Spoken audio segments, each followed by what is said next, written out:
Hello, everybody, and welcome to Burning River Radio.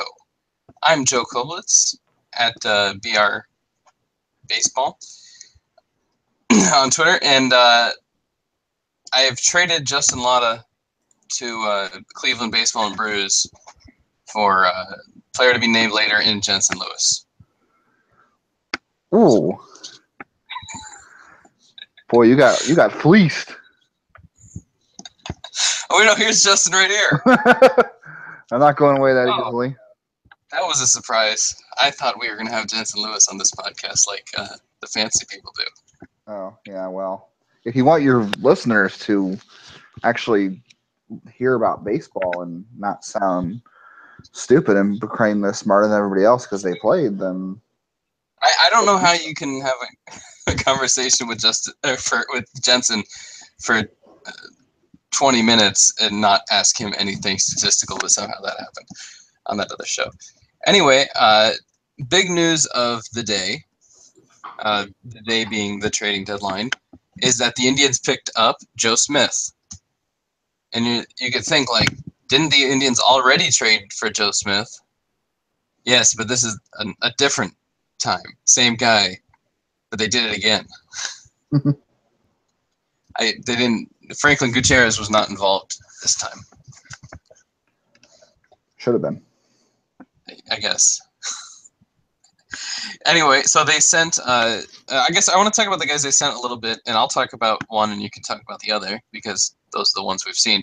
Yeah. It was Samad Taylor and Thomas Pannone went to Toronto for Smith, and I've seen a lot of Samad Taylor because he started in the AZL and then played in instructional ball and then played in extended spring this year before he went to Mahoning Valley. I saw a ton of him, and I'll say I liked him a lot. He had a really nice swing. He was a great defensive second baseman, probably the best defensive infielder they had last year. Just because Jones kind of fell off in the second half for some reason of the season. He didn't play as well as he did in the first half defensively. So I'll say that Taylor was the best defender they had in the infield. Yeah, they had a lot of good defensive outfielders. So he was really good there. I think that's really his primary thing. And I think you're talking about, like, it's so hard with these guys in the AZL in Mahoning Valley. They've got 25 to 30 guys on the roster, and maybe one of them makes the major leagues. And if you're going to say from last year's team, one guy makes the major leagues, it's probably Nolan Jones. So, like, I mean, maybe they'll have more than one from there make the majors. Maybe Will Benson will make it. Maybe Oscar Gonzalez will make it. Like, they're guys who are good, but chances are most of those guys aren't going to make the majors. So to send a guy as young as Taylor, and he just turned 19 a couple weeks ago,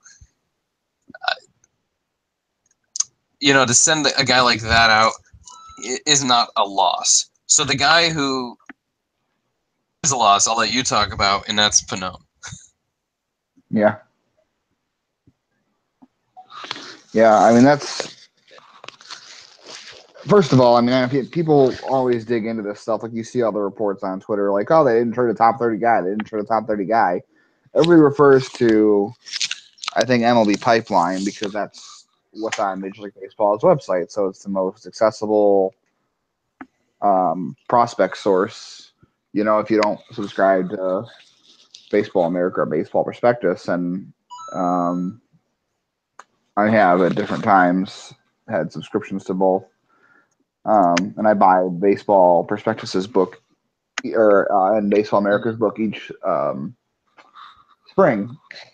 But none of them really had Pannone up that high, unfortunately. And I think going into the season, that's fair.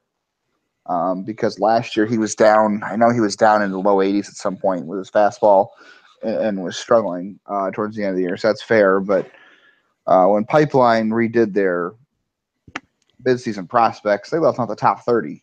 I can guarantee you that I didn't get a chance to see.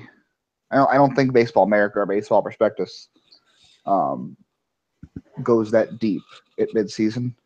But I can guarantee if they did, he would be somewhere in the top 15. I'm looking at my personal. I keep a running tally throughout the year of my minor league rankings. It makes it a lot easier to rank them all at the end of the season. Because every November we do our full site rankings, and we'll rank the top 60, essentially. So I keep a running tally throughout the entire season, and it changes from time to time. But I would say Pannone for me is a top 20 player, and Samad Taylor I have in the top 25. So neither of them may have been in anyone else's rankings, but as somebody who's seen a lot of these guys a lot, I had them both in the top 30. I will say our rankings are a little different because once you make a major league debut, I no longer consider you a prospect. So there's no Eric Gonzalez, there's no Yandy Diaz, these guys, Adam Plutko, these guys are all gone off our list. Right. So I'm guessing MLB Pipeline is a lot of those guys. Yeah, I mean, I guess if you took all those guys out of theirs, Pannone would be in. But I think even with the guys, I'm just going to quickly pull up MLB Pipeline Indians prospects now. But even with the guys that are in their rankings right now, the fact they don't have Pannone in there now is baffling to me. Even though we don't rank Ryan Merritt or we don't rank Sean Morimondo because they've made their debuts. To me, Pannone's better than Ryan Merritt.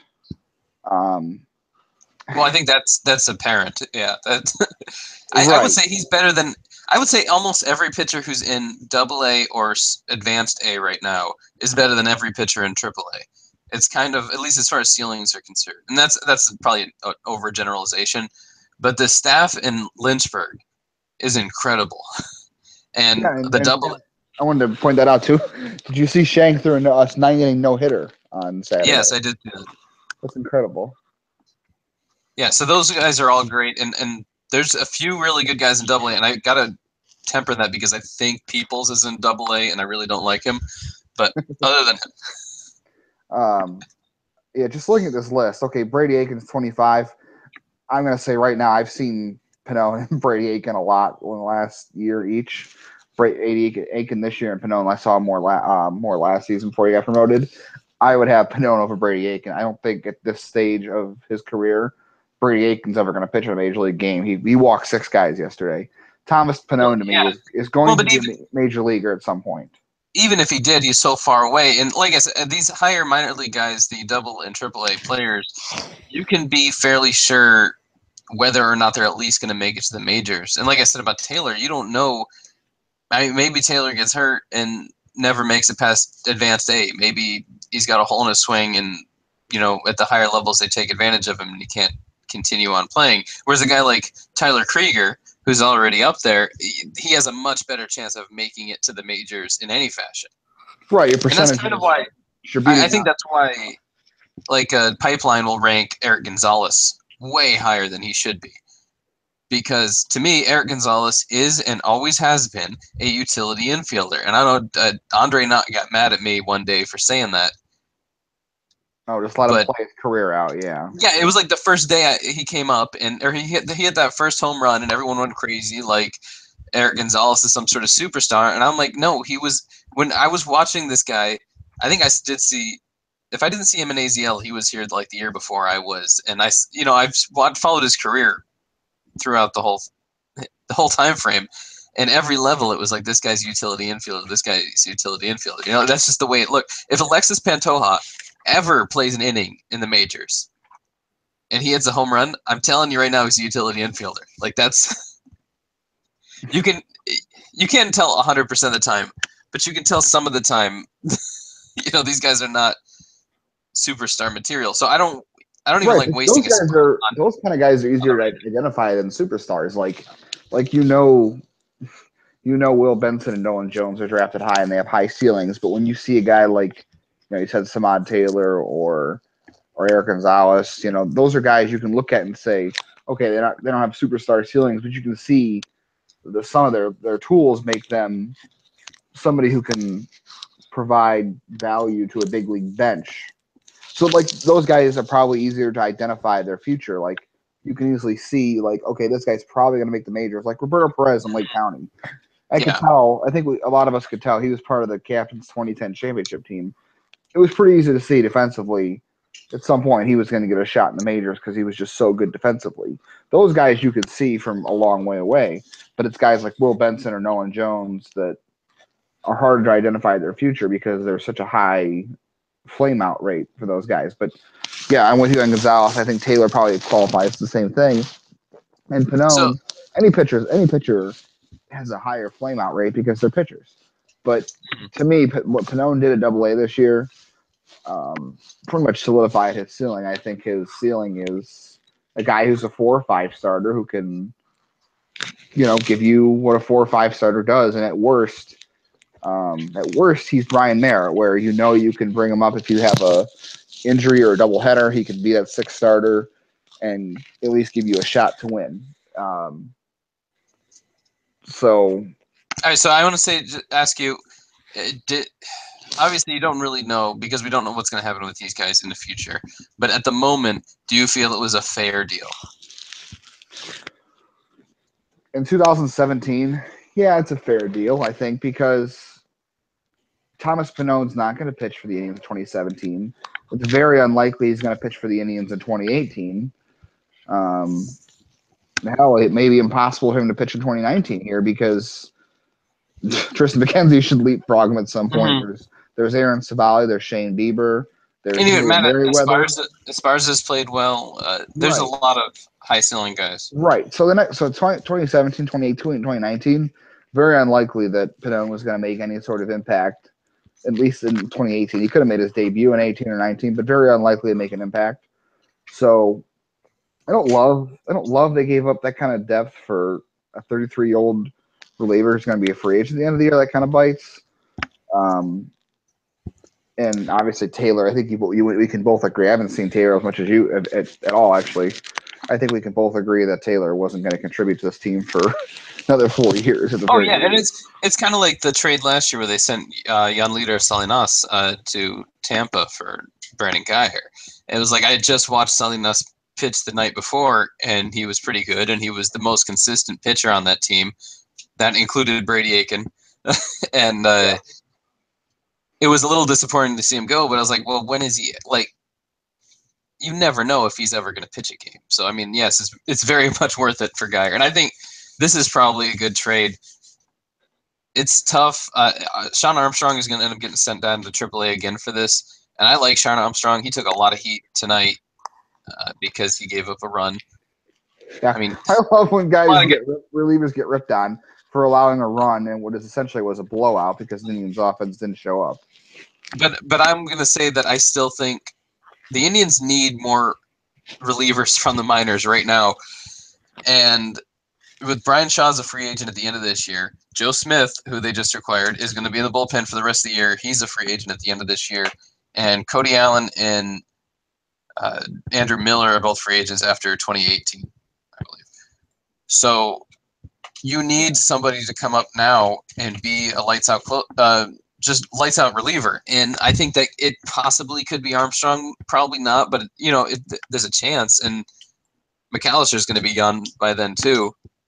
So you can't just say, oh, McAllister's going to take it. No, he's been around just as long as everyone else has.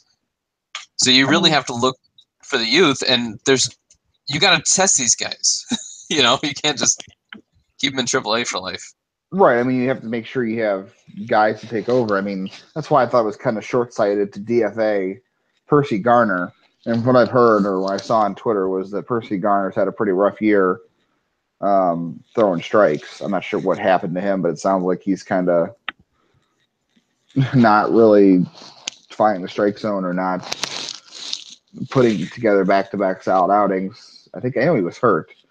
But I thought it was kind of short-sighted to DFA him because I don't know. I have no idea who this Diego Moreno guy is. The Indians just claimed, but the fact that they DFA'd Percy Garner before they DFA'd that guy that they just picked up 2 days ago. Yeah, I saw his numbers. His numbers were absolutely awful. But yeah, I didn't understand that at all. And you got guys. There's enough guys down there you can turn into relievers. Like if Dylan Baker ever finds a way to stay healthy, there's Dylan Baker, and there's obviously Merriweather could be a reliever. Delbert Syrian, right, or Ryan Lake County are both future relief. You're talking about Lake County though. They're going to need relievers in 2018. They've got two Yeah. now major people, Shaw and Smith, assuming Smith comes up and pitches as well as he did for Toronto. Two major people will be gone out of the bullpen next year, so they need at least two replacements. McAllister and I think McAllister's gone after 2018 too, so it'd be McAllister, Allen, and Miller. Miller. Oh yeah, All gone after 2019 bullpen is going to be. I mean, you have a lot of guys So locked up in 2019. The bullpen is going to be completely different unless they extend any of those guys. I find it very hard to believe they're going to give a contract to Miller or Allen, especially Allen, because I think that other teams the baseball will value him fairly, whereas obviously Indians fans don't see the value of Cody Allen or Brian Shaw. I think Brian Shaw is going to wind up getting a 3-year, $25 million deal in the offseason. But I don't want Shaw back, and I'm not going to say he's a terrible pitcher. But if you look at Joe Smith's numbers, which I was looking at him today, after he left, he had one great season in LA, and then he was terrible for a few years. And if you look, he pitched 70 games each of the last 3 years he pitched for Cleveland, and then he pitched 70 games for LA. And I think that kind of wear and tear really builds up. And the Indians have been killing Brian Shaw like that. Yeah. He's the most, I think he's about like the third most used reliever ever in Indians history. In about a week or two, Allen is going to become the most used pitcher in Indians history. So Allen's been used a little bit more, but he's also been here longer. So, like, he's really burning both of them. And to me, that's fine. Like, pitch Shaw 80 times this year, and then let him go into free agency and let someone pay a ton of money for a pitcher who, probably has a short shelf life after this. Right. So that's fine. I don't mind them letting him go. I just think you do need to work on. And I mean, I definitely have guys I like in the minors to be a possible future relievers, starters, and relievers that are currently relievers now, and starters that could be turned into relievers. But I don't see them in AAA. That's the other side of trading Pannone too, because I think long term Pannone probably is a starter, even if it's the back end. I don't think you see a whole lot of uptick with him as far as making him a reliever. I don't think he's a guy you put in the bullpen and he becomes this great left-handed reliever. Maybe, but it doesn't seem that way. But if you keep him as depth as a starter, it gives you the ability to maybe turn a Julian Merriweather or another right-handed, another starter into a reliever to fill that void. And now that a piece of that depth is gone, as far as relief options or starting options, it forces I feel like they still have reroute. I think they still have plenty of starting pitching depth that if they want to turn somebody into a reliever, they can do it. That doesn't worry me at all. Speaking of that, I don't know if you noticed, Tristan McKenzie did not make his start today for. Yeah, it was going around on Twitter. I would assume we assumed he'd be in AA by now anyway, but I think after the trade deadline made a lot of sense. I think they were going to wait to see what they did and see how he was doing. And now that he's obviously performed very well at Lynchburg and the trade deadline's passed, it probably makes sense to send him to Akron. I want to say I want to do a little dude I called it today, because I said prior to any trades being made by the Indians that the whole month, people have been talking about Mackenzie Mejia. Like, it's the only two people that most fans know about in the entire minor league system. And so what I said this morning was, if the Indians make a trade, it probably won't be from those positions. It'll probably be a depth pitcher or a middle infielder, because they have a ton of middle infielders and they have middle infield locked up in the major league level through 2020. So it doesn't make sense to have that many. And that was where they came out. They've got all their pitchers locked in through 2020, and they got their middle infielders at the major league level locked in through 2020.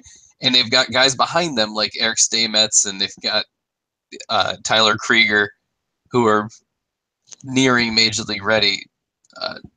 It doesn't make sense for them to have 40 guys that can play the position. I thought Yu Chang would have been a great guy to trade. I think that would have been the case had they traded for, a Zach Britton or one of their names mentioned today. I think that would have been the case. But yeah, well, if Joe Smith costed that would have been a problem. Yeah, but I mean, we were talking about possibly getting Yu Darvish until the Dodgers picked him up.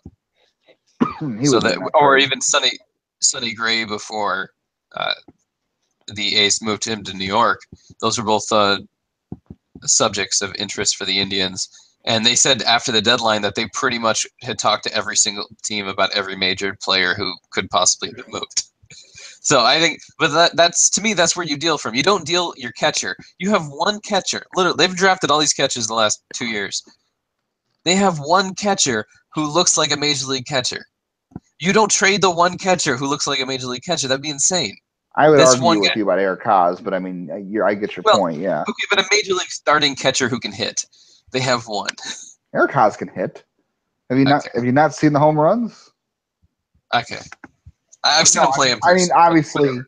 obviously Mejia is a top 20 prospect in baseball. That's the guy. And just like they could probably have dealt from center field. I feel like they have a fairly deep center field while the corner outfields are not very deep.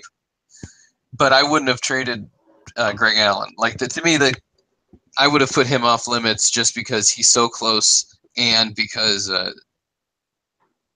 to me he's like that final piece that lets you replace Michael Brantley in the outfield when you need to. Right, because Brantley has done at the end of 2018, and so is Chisenhall. So a natural fit would be to have Zimmer in right and Allen in center. And then you're talking about an elite outfield defense. I have no idea who plays left field. Maybe Yandy Diaz. I also wouldn't have been stunned. Oh, yeah, I forgot about Cheeto. Yeah. Well, you got Andrew Kalika and a few other guys, Connor Maribel, in the upper minor leagues at this point. If they would have traded for any of the pitchers, I would have been not surprised. Like in a Yu Darvish deal, Yandy Diaz probably would have made a lot of sense because I feel like I don't feel like they've soured on him. I don't want to say that, but I feel like not giving him a shot with all these I still think right now the fact that they're giving Urshela and they're giving Gonzalez chances and they didn't recall Diaz says a little something. Yeah, and we always get into this. There's definitely a difference.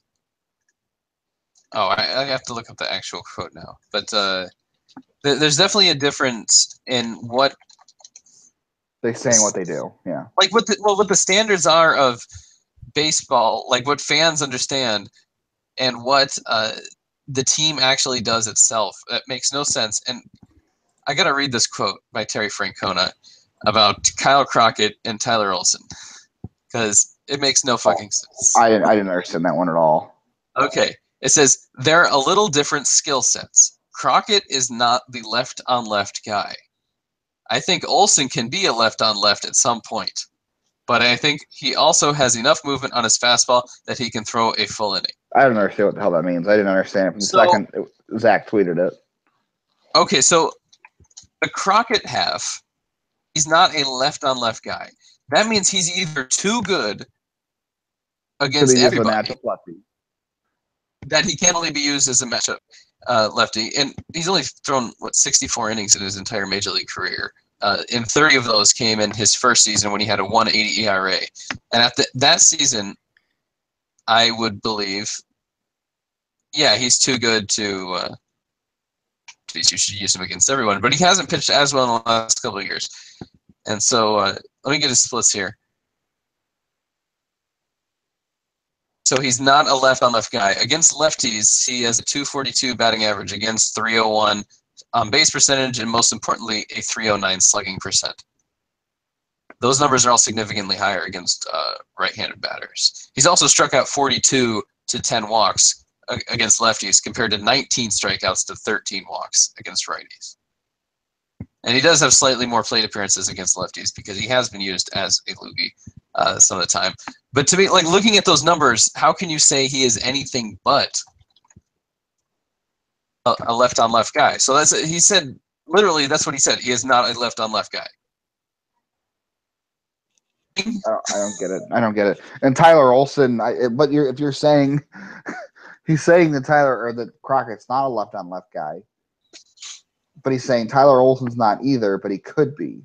If you're good enough reliever to get lefties and righties out, you're definitely going to be probably better against lefties if you're left-handed. No, like Mm-hmm. Like Andrew Miller, if Andrew Miller stupidly was used as a loogie, if he didn't face right-handers but maybe 5% of the time, his numbers obviously wouldn't have the usage, but his numbers would be really inflated because he's facing left-handers.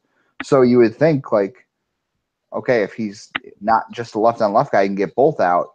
His splits are still going to be better against left-handers. So it doesn't make any sense. Yeah, I want to say that Olsen hasn't pitched very much in the majors, so you can't really take his stats at the same value as you can take Crockett's or someone who has. But down the line, his batting line is significantly worse. He's given up a 444 slugging percentage to lefties and a 658 against righties. Both against lefties and against righties, Olsen has been worse than Crockett. And that's just in the majors. I guess, maybe they saw. I obviously didn't see Olsen in the minors. He wasn't with Cleveland until this season. But there's nothing in the world that would go to show that Crockett is in any way worse than Olsen. No, I don't think there is. I mean, Olsen doesn't have his last 10. I'm just looking at his last 10 games. He's pitched a full inning more often than Crockett has at AAA. The weird thing is, Olsen splits. He's got a 3.86 ERA against lefties. And he's pitched the same amount of innings against lefties as he has righties total. But his batting average against is 187 against lefties compared to 247 against righties, and a much better whip. So I don't know. Maybe they see something in Olsen. I have no clue what that means. You got to throw away the ERA and splits. That doesn't mean anything. Because the runs could have came on the guys who got on could have been right-handed or left-handed. You can't tell necessarily MILB on the split. So I just primitive. Yeah, so I just use the batting line generally in strikeouts per walk and K per 9 and that type of thing. And I have really liked Crockett since he first came up. I loved what they. I think in general the Indians coddle their players way too much. I think a player's ability level probably peaks earlier than 28. In Major League Baseball, you peak at 28. But I think because of the athleticism that's so important now, especially defensively, that they probably peak at 25 or 26. And I've seen plenty of guys in recent years who have just fallen apart by 30, and they're retired by 31, 32. So I think you really want to get those early years in. And I love it when they promote a guy like they did with Allen and Crockett, immediately getting into the majors out of the draft. And they both really excelled that first year. And I don't get at all why they are not keeping him up. It just doesn't make any sense to me. And they rushed him. They fast tracked him through the minors. Yeah, he made his. Yeah, that's the thing. He only played a couple games in the minors before he came up in his first year. Why they fast tracked him? It's like he almost got on the Jesus Aguilar train where Francona is just done with him. I don't know. I really don't know. I know last year he had a back issue. They had a back problem. I think that's why they left him off the postseason roster or whatever had happened. Or he didn't get a September call-up even, I think. I thought that was the reason anyway, but maybe it wasn't. I don't know. I'm so confused with this Kyle Crockett thing.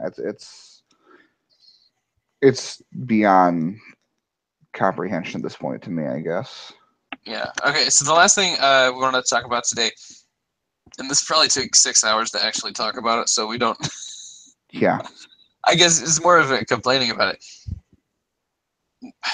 It may always be the case in baseball, and maybe they're just making too much out of it. And I have to put a lot of research into this, and I just haven't taken the time. But it really seems more like ever before that the Indians will either put 12 runs on the board or 0. And they just put some absurd numbers up in their 9-game winning streak. I saw it the other day. It was 81-5 or something ridiculous of what their run differential was. They just killed everybody every game except the one game they won 2-1. But every other game, they just destroyed all comers, and then they lose 2 games in a row. Boston game 1. it's it's so weird, and I think some of it is they've always shown a liking to pitchers that they know well. Guys like Justin Verlander, who they've seen 100 times. Of course, they've seen Fister 17 times, and it doesn't really help against them. But the guys that they know well and that they hit well, like Verlander, like Chris Sale, for some reason, like they don't make sense. It's the best pitchers in baseball, but those are the guys that they know well. Those guys, they seem to just hit all over the place, and then you'll get a guy like Fister or some lefty that just came up from AAA and is never going to be a major leaguer again, and they just brought him up for this one start because someone got hurt, and those guys will just dominate the Indians. It doesn't really make sense given how mature their lineup is, how many switch hitters they have. It shouldn't matter if a lefty or righty comes up when you've got your three of your best hitters are all switch hitters. It's confounding. I don't know. Maybe it's that whole thing of hitting it's contagious, I guess. I don't know. But that's just a horseshit line. I mean, like the lineup even got changed today. He actually put Jose hitting fourth and Edwin fifth, and he actually detailed the reasoning behind it, and everyone saw the reasoning. Well, because it makes sense. No, but it was the right reasoning. But the fact that he's like, "Oh, we really thought about this hard, and we worked." It's like everybody else has been telling you this since April. It's not even just people like us. It's. I guarantee that their front office has been saying this. I guarantee they go through lineup scenarios every day, or they run projections all the time. And I read Smart Baseball recently, and I did the Burning River Book Club for July on it. And as I'm reading it, I'm like, I wish somebody would just buy this book for Matt Underwood, and let him read it. But Terry Francona could read it and learn a thing or two. It says, and they don't really go into detail on the fact that there is no such thing as lineup protection. If you want that, I believe it's in the Baseball Prospectus. What's it called? Like Everything You Know About Baseball is Wrong or something like that, from 15 years ago. It was the first sabermetric book I ever read, and it's fantastic. And they've done the math on this. There's no such thing as lineup protection.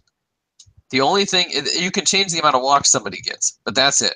You cannot make them a better hitter. They don't get more fastballs down the middle. It's just an issue with walks and nothing else. You can change like what slot you have. Maybe you have better chance of knocking guys in. If the guys get on in front of you, you have a much better chance of getting an RBI. But it's not really a protection issue. That's what I continue to say. Like with this, I mean, we always find a way to get into lineup protection somehow. I have no idea how this always comes up, but. Well, that's what you just brought up. Jose Ramirez getting moved, and that's the whole reason. And they even said he wants now he wants Encarnacion to protect Ramirez. It's like, well, you just said you needed Ramirez to protect Encarnacion. Like, are there some batters that need protecting and some that don't in this made up bullshit that you're just creating? I'm thinking this. And now his reasoning now is that Santana's hitting the ball well again, and he's a switch hitter. Well, Santana didn't just start becoming a switch hitter like. Well, and Ramirez is also a switch hitter, so one of them could. If you have to have a switch hitter hitting 3 and 5, it could be either one. You could have been hitting Santana 3, and that's fine. Like I think that's a great strategy, having a switch hitter protect your best hitters, or you want your switch hitter to be your best hitter. But it makes no sense to me because he used the same reasoning he's been using all year. But it's all of a sudden it's because Santana's hitting well. It makes a difference. But I looked up a few weeks ago that if you just look at it doesn't matter AL or NL, every pitcher, not every pitcher, but I mean for the league average, pitchers' ERAs are higher with runners on than they are with the bases empty. Obviously, that's kind of simple because if you allow a home run with runners on, it goes up. If you allow a solo home run, it's not as much. But the point is, pitchers' ERA tends to go up as runners get on. So that's protection. You're statistically giving your hitter a chance to do better with a runner on in front of them. There's not even like you don't even need to do a study about that because a runner on is going to be better than a solo home run. So if he runs into a 2-run homer, it's automatically better than a home run, a solo homer. And the ultimate argument, the base argument that should win over everything else is that the higher you are in the lineup, the more at bats you get, and you want Ramirez to get more at bats than pretty much anyone else in the lineup. So that's why you want to hit him up. But a secondary thing on a more strategic level is I noticed this early on because Ramirez did hit in front of Encarnacion before now. They've kind of gone back and forth. It's not been a permanent thing, although he was there for a while. Early in the season when he was hitting behind Encarnacion, there were many times when Encarnacion would get on, and then Ramirez would get on, and then somebody else would get a hit, or even if they don't, and they're just trying to move up, Ramirez could never move because Encarnacion is going station to station, so he can't get past him. It's like a wall in front of him, where every single time the both of them got on at the same time. Or let's say Encarnacion's at first, and Ramirez hits a ball that he normally hit a triple on, and he can only get a double because Encarnacion's at third. Like, he can't score. He went from first to third on the double, but he couldn't come home on it. And I saw that happen multiple times. I'm like, well, they're both very good hitters. If you just flip them, Encarnacion is never going to, or Ramirez is never going to get in Encarnacion's way. He's always going to be way ahead of him. So you put Ramirez on first and Encarnacion hits a double, that's a run. Whereas if you flip it and they do the exact same thing, it's not a run. Like, to me, that's enough of a strategic advantage that I never would have ever hit Ramirez after Encarnacion. No, too much logic. I don't know. I mean, from day one, I think even last year, you could have made a case for Ramirez at higher in the lineup without Brantley instead of platooning Santana and Davis at the top of the order. But, everyone liked having Rajai Davis lead off against left-handed pitching, but he was terrible against left-handed pitching last year. And again, it's almost a waste to have Zimmer hitting leadoff. You could move everybody up one. And when they bring back Jason Kipnis this week, oh God, I'm worried they're going to put him in the top 4. And again, Jason Kipnis, I love him. He's one of my favorite players ever. But he is not a top 4 hitter on this team. He's not a top 5 hitter. He should probably be hitting 6 or 7. Like he was when he first came back from the first injury. In fact, you probably have a better chance of scoring more runs more consistently if you have a hitter like Kipnis in the bottom half of the lineup. That really improves the bottom half of your lineup. But he's not good enough to bat in the top 3. So if you just force him in there, it doesn't make any sense.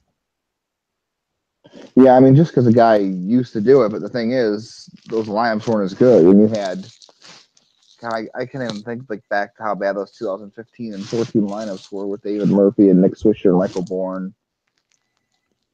Well, yeah, and I even remember before then. I remember Shin-Soo Choo, they used to goof around moving him from 3 to 1 when he was not only the best hitter on the team, he was essentially the only hitter on the team. Yeah, really. At a point. And it was like, well, if we hit him leadoff, then we're getting the most out of him, but he's never on with anybody on base. And if we hit him 3, he's still not up with anyone on base. Doesn't he's make just a up with difference, 2 right. outs now. So it doesn't so I remember that argument at the time, and it was like, it really doesn't matter. You're not going to win anyway, so who cares whether Chu is hitting first or third? But now it does matter a little bit. And I mean, you got and it doesn't matter where you hit because, you hit first, you're going to get more at bats. You hit second, you're statistically going to get more at bats because of how the lineup turns over. But at the end of the day, it doesn't matter where you hit in the order except for getting more at bats because you might lead off in the first, you might never lead off again. Well, it depends. If your worst 3 hitters are hitting 7, 8, 9, then chances are your leadoff hitter is going to come up with nobody on base. Right. Whether whether he's leading off the inning or not. That's the argument for having Zimmer lower in the lineup. And even Kipnis. If Kipnis is hitting 7th or 8th, even, you have a better chance of having Santana and Lindor and Brantley hitting with guys on. That's why it always made sense to have Zimmer 9 because Number Yeah, one, and you're I'll never say, putting the speed on the bases. Number two, you're putting them in front of your best, what should be your best 3 or 4 hitters. yeah, and I'll say I never agreed with that, and that was one of the things that Smart Baseball changed my mind on, because he really went into the theory of when you're a National League team, bat your pitcher eighth, and why you do that, and that was exactly why you do it, because you don't want a pitcher, if he does get on base, to be standing on first base when your leadoff hitter, who probably can run, gets on. And that's exactly what I said about Encarnacion. It's the same thing. So I would prefer Zimmer hitting ninth for exactly that reason, and you get to move everybody up one. I would hit Encarnacion third before I'd lead off Zimmer. Go Lindor, Ramirez, Encarnacion, I would and like to have I see no Ramirez problem. second, Encarnacion third. That's what I really love to Yeah, have. that's what I just said. Yeah, Lindor first, Ramirez second, and Encarnacion third, and then you can go Brantley, and now Brantley is protecting Encarnacion, and you're still going right left, so you And you can't. have a contact hitter behind Encarnacion, and that's the other part Exactly. of it too. I do agree with is that there are certain skill sets it just makes sense to do when you're following a hitter.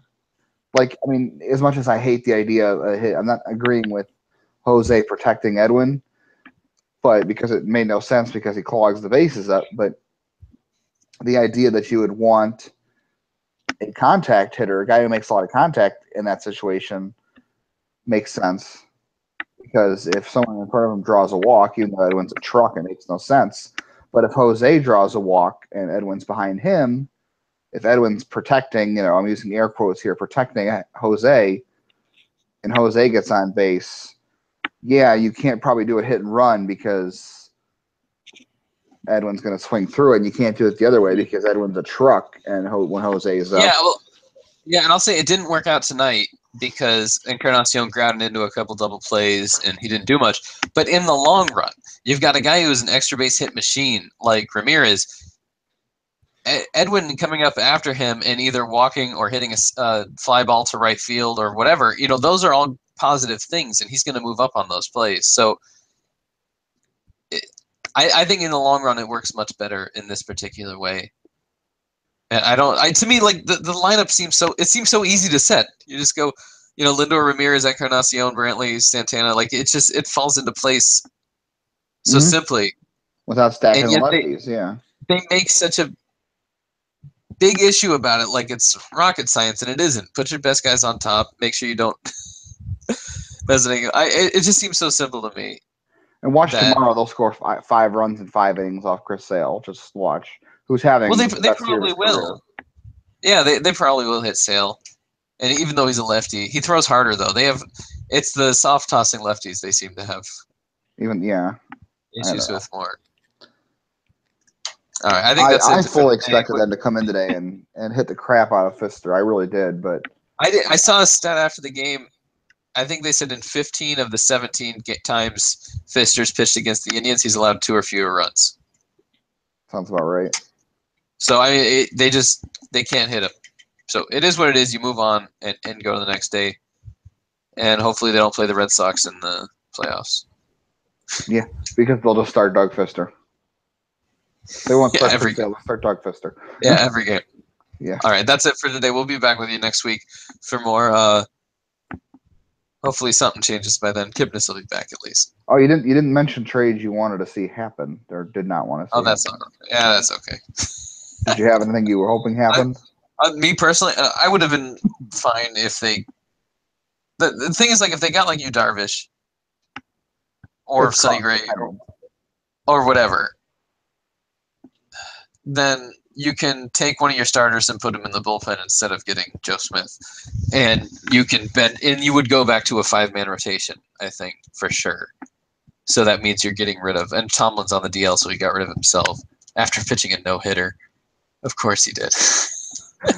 Yeah, I really liked. Well, I should have asked what your feelings on that were yesterday during the game. I don't, whatever. But yeah, so I'm happy that they didn't deal from weaknesses in the minor leagues. I'm happy they didn't trade a catcher or a third baseman or a corner outfielder in the weak spots of the field. I'm glad that they traded from a place where they have a surplus of players. I'll just leave it at that. Yeah, I agree with you right there. Even though I think Pannone was a little much to give up for what they're getting back, they still dealt from a position of strength. Yeah, I agree. Yeah, it's better than getting Asdrubal Cabrera, though, if you had to bring back somebody who used to play on the team. Oh, yeah, probably true. All right, he's Justin Lada, a whole lot of Lada. He's at JL_baseball. Whole lot of frustrated. You can follow me on Twitter. I said it wrong. It's at Burning River BB. And make sure to check out BurningRiverBaseball.com for all the fun stuff beyond the podcast. I don't ever research anything for the podcast. I just make up shit as we go. I actually look up stuff for the actual articles I write. And I don't swear on there. So All the time. it's a little bit different. All right. We'll see you next week, guys. Goodbye.